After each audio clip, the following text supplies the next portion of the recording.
মৰমৰ অষ্টমমান শ্ৰেণীৰ ছাত্ৰ ছাত্ৰীসকল তোমালোকে ডিমান্ড কৰিছিলা যে তোমালোকৰ বছৰীয়া পৰীক্ষাৰ কাৰণে সায়েন্সৰ কোশ্চেন বিলাক ইম্পৰ্টেন্ট কোশ্চেন বিলাক দিবা লাগে মই তোমালোকক দি আছো তোমালোকে হেইবিলাক ফলো কৰিবা একদম শিওৰ এণ্ড সাৰ্টেনলি তোমালোকে মুখস্থ কৰিবা মুখস্থ কৰিলে তোমালোকে এইবিলাক পৰীক্ষাত আহিব ফাৰ্ষ্টতে তোমালোকৰ মই ক'ব গৈছো পোহৰৰ প্ৰতিফলন পোহৰৰ এক নম্বৰ কোশ্চেন তোমালোকে পঢ়িবা পোহৰৰ প্ৰতিফলন কাক বোলে তাৰপিছত 2 নম্বৰত পঢ়িবা প্ৰতিফলন কেই প্ৰকাৰ আৰু কি কি ওকে 3 নম্বৰত তোমালোকে পঢ়িবা পোহৰৰ প্ৰতিফলনৰ সূত্ৰ দুটা কি কি পুৰা একদম ঝাড়া মুখস্থ কৰিবা এই তিনটা তাৰপিছত গল তাৰপিছত তোমালোকে লিখিবা আৰু যে সমতল দাপনত তোমালোকে ভিডিওটো পজ কৰি তোমালোকে কোশ্চেন বিলাক চাবা আৰু লিখিবা সমতল দাপনত প্ৰতিফলন যে হয় প্ৰতিফলন হোৱাৰ পিছত আমাৰ প্ৰতিবিম্ব গঠিত হয় প্ৰতিবিম্ব গঠিত হলে এই প্ৰতিবিম্বৰ বৈশিষ্ট্যসমূহ কি কি এইটো পঢ়িবা লগতে পঢ়িবা তোমালোকে পাৰ্শ্বীয় প্ৰতিলম্ব বুলিলে কি বুজা পাৰ্শ্বীয় প্ৰতিলম্ব বুলিলে কি বুজা এইটো তোমালোকে পুৰা মুখস্থ কৰিবা তাৰ পিছত তোমালোকে আহিল এতিয়া চকুটোৰ বিষয়ে তোমালোকে অলপ জানিবলৈ চেষ্টা কৰিবা শৰ্ট কোশ্চেন কেইটামান তোমালোকক কৈ দিছো তদুপৰি তোমালোকে পঢ়িবা চকুৰ যত্ন আমি কেনেকৈ ল'ব পাৰি 2 নম্বৰত তোমালোকে পঢ়িবা যে ব্ৰেইল পদ্ধতি কি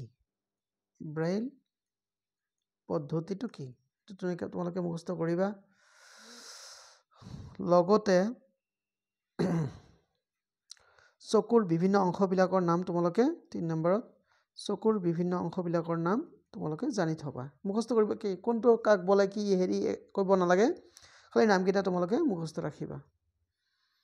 তাৰ পিছত লগতে তোমালোকে জানিবা যে ব্ৰেইল পদ্ধতি যে আছিল কোনে কেতিয়া আৱিষ্কাৰ কৰিছিল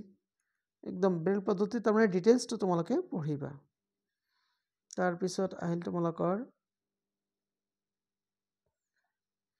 আৰু সাউন্ড চেপ্টাৰ তোমালোকে যিখিনি মোৰ মনত আছে এইখিনি তোমালোকক কৈ দিছো সাউন্ড চেপ্টাৰ শব্দ চেপ্টাৰ তোমালোকে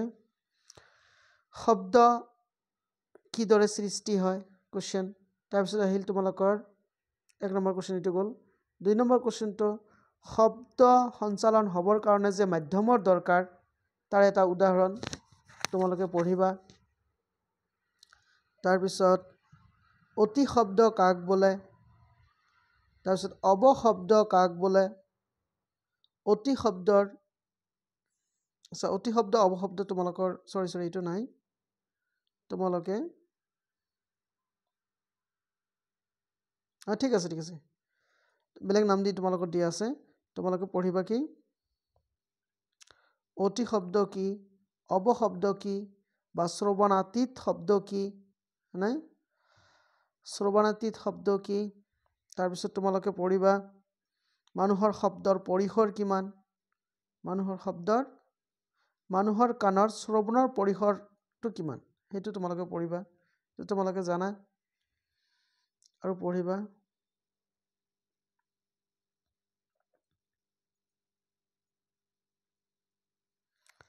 তাৰ পিছত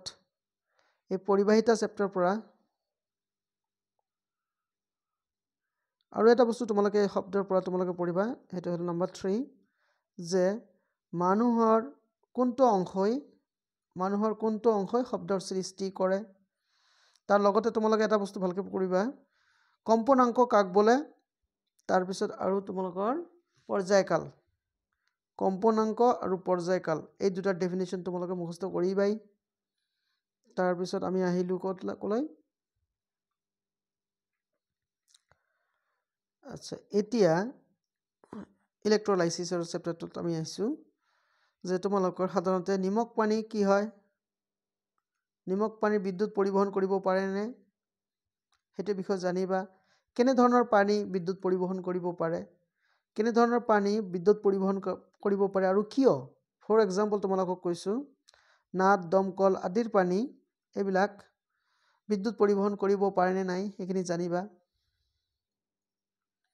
তাৰপিছত আৰু তোমালোকে আগতে কৈছো তোমালোকক যে কপাৰ সালফেটত যদি তোমালোকে বিদ্যুৎ বিশ্লেষণ কৰা তড়িৎদ্বাৰ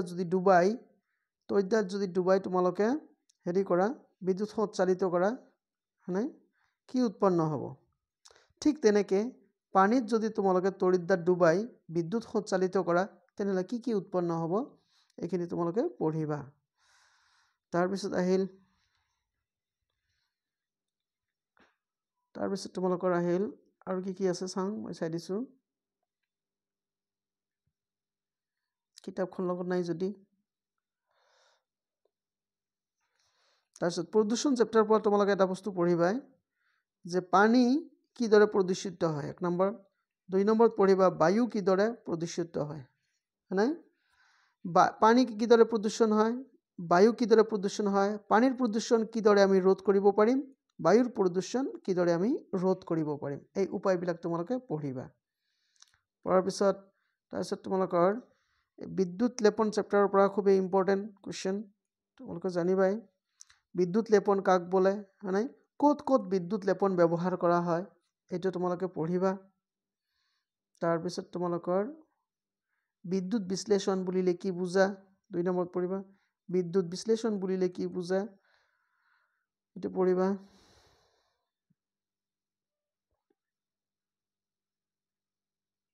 তাৰপিছত তোমালোকৰ আহিল নেক্সট তোমালোকে খুব ইম্পৰ্টেন্ট কোৱেশ্চন তোমালোকে চাবা 1 নম্বৰ হল কি গোলকীয় উষ্ণতা বুলিলে কি বুজা গোলকীয় গ্লোবাল ওয়াৰ্মিং তোমালোকে জানাই গোলকীয় উষ্ণতা কাক বলে মানে ইয়াৰ কুপ্ৰভাৱসমূহ কি গোলকীয় উষ্ণতাৰ কাক বলে গোলকীয় উষ্ণতাৰ বৃদ্ধি কাক বলে ইয়াৰ কুপ্ৰভাৱসমূহ কি লগতে পঢ়িবা তোমালোকে গ্ৰীন হাউস ইফেক্ট গ্ৰীন হাউস প্ৰক্ৰিয়া নাই গ্ৰীন হাউস প্ৰক্ৰিয়া পঢ়িবা প্ৰক্ৰিয়াটো নহয় ইফেক্ট গ্ৰীন হাউসৰ ফলাফল সেউজ গৃহৰ ফলাফল তোমালোকে পঢ়িবা কোৱেশ্চন নম্বৰ 3 তোমালোকে পঢ়িবা এসিড বৰষুণ এসিড ৰেইন মানে এসিড ৰেইন কাক বলে এসিড ৰেইনে কি ক্ষয়ক্ষতি কৰে এইবিলাক পঢ়িবা গতিকে যি কেইটা তোমালোকক বুজাই দিয়া হল এইকেইটাৰ ভিতৰতে তোমালোকৰ কোৱেশ্চন দিয়া হ'ব তাৰ পিছতো আছে তোমালোকৰ ভূমিকম্প চেপ্টাৰৰ পৰা ভূমিকম্প কিদৰে সৃষ্টি হয় ওকে ভূমিকম্প কিদৰে সৃষ্টি হয় 1 নম্বৰত তোমালোকে পঢ়িবা কিদৰে সৃষ্টি হয় ব্যাখ্যা কৰা এইটো তাৰ পিছত টেকটনিক প্লেট মানে মহাদেশীয় প্লেট বিলাক কেইটা আৰু কি তাৰ পিছত তোমালোকে পঢ়িবা মহাদেশীয় প্লেট বিলাকৰ গতিৰ ফলত কি সৃষ্টি হয় চুটি অঞ্চল কাক বলে মানে চুটি অঞ্চল কাক বলে ভূমিকম্প কি স্কেলত জোখা হয় এই দুটা পঢ়িবা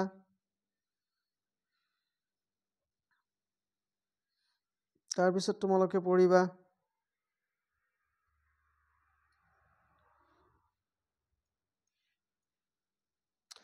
এই সৌৰজগত চেপ্টাৰটো তোমালোকে অলপ ভালকে পঢ়িবা দেই সৌৰজগত যে আছে আমাৰ সূৰ্য ইয়াৰ অন্তগ্ৰহ আৰু বহিগ্ৰহ কাক বলে সেইবিলাক পঢ়িবা তাৰপিছত উল্কাপিণ্ড ধূমকেতু কাক বলে তাৰপিছত উল্কা আৰু উল্কাপিণ্ডৰ মাজত পাৰ্থক্য ধূমকেতু উল্কা আৰু উল্কাপিণ্ডৰ মাজত পাৰ্থক্য এইবিলাক পঢ়িবা ছবিৰ ভিতৰত তোমালোকে পোহৰৰ প্ৰতিফলনৰ ছবিটো প্ৰেক্টিছ কৰিবা আৰু লগতে তোমালোকে মানুহৰ চকুটোৰ বিষয়ে মানুহৰ চকুৰ ছবিটো আঁকিবলৈ তোমালোকে শিকিবা হয়নে তাৰ পিছত আচ্ছা বজ্ৰপাত কাক বলে বজ্ৰপাত কিদৰে সৃষ্টি হয় লগতে বজ্ৰপাতৰ পৰা ৰক্ষা পাবৰ কাৰণে যে আমি বজ্ৰ নিৰোধক দণ্ড ব্যৱহাৰ কৰোঁ এই দণ্ডটো কাক বলে আৰু ইয়াৰ কাম কি তোমালোকে এটো পঢ়িবা আৰু এটা বস্তু নভমণ্ডলীয় বস্তু বুলিলে কি বুজায় এটো মুখস্থ কৰিবা লগতে মুখস্থ কৰিবা তোমালোকে গ্ৰহ আৰু নক্ষত্ৰৰ মাজত পাৰ্থক্য লিখা এই পাৰ্থক্যবিলাকো তোমালোকে পঢ়িবা মোটামুটি যিখিনি তোমালোকক কৈ দিয়া হ'ল এইখিনিৰ পৰাই তোমালোকৰ 100% কোৱেশ্চন তোমালোকে যদি ভালকে তোমালোকে এটেম্প কৰিব পাৰা 100% তোমালোকে এটেম্প কৰিবা 50ৰ ভিতৰত 50 নতুবা 100ৰ ভিতৰত 100 তোমালোকে পাবলৈ সক্ষম হ'বা আৰু লগতে তোমালোকে যিমান দূৰ পৰা আৰু বেছিকে পঢ়িবা মই যিখিনি কৈ দিছো তাৰ উপৰিও তোমালোকে ভিডিঅটো চোৱাৰ কাৰণে ধন্যবাদ